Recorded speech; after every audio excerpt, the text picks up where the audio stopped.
If you remember in the beginning of the lecture, we spoke about how to create even the most simple chart that we're going to be creating in this lecture. And we need to go through this quick little checklist. So the first step is really to deal with the data layer and get the data.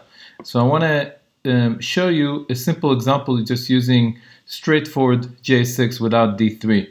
The way we're going to do it, the first step is we're going to create another component. So again, to create our component, I'm going to be taking help from Generate React CLI.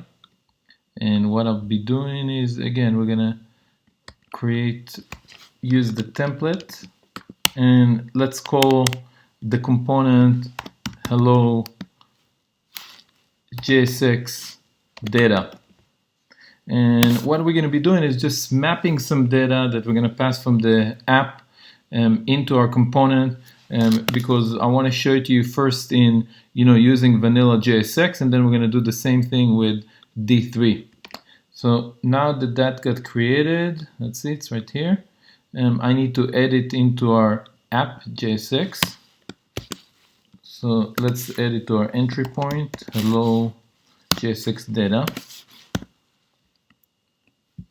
And let's delete the other import.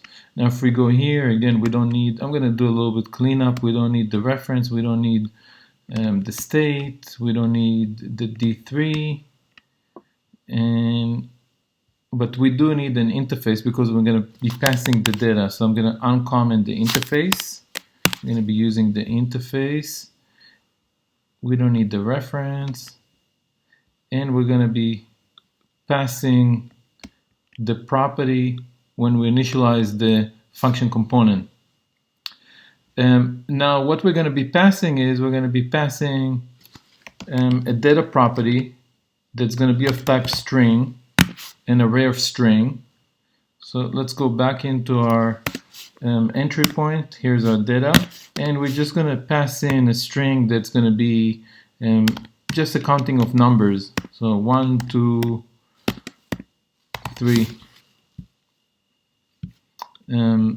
Let's add just one more, 4.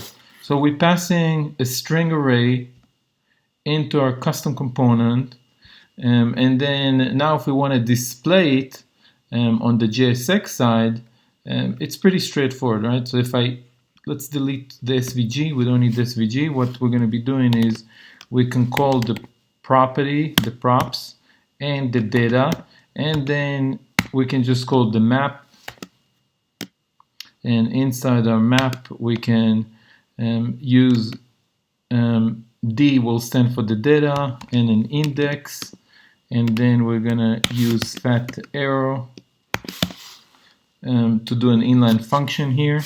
And then if we want to pass, the most simple HTML would be a P element, and in our P element what we can do is we can just type in, for example, the JSX with the data. So it's gonna just type in JSX 1, 2, 3, 4, right? It is complaining because we need to set a key. So in React JSX, when we use the map element, we need to set up a key. That way, our component knows which element and if there's any change, and it knows how to update the DOM. So for a key, it needs to be a unique key, and you shouldn't be using the index. So what we can do, I'm going to use a template style, and I'm just going to use the data as my key, and that's about it. It looks like I got an unexpected assignment. Let's take a look. Oh, that's because of my syntax. This should be an open brackets instead of the curly. There you go. Now if we go to check our example and compile it, here we go. We got JSX 1, 2, 3, 4. So this should be familiar to you by now. That's how we map a JSX, and we just create few HTML element on the screen. And the next step for us is we're going to do the same thing just using D3.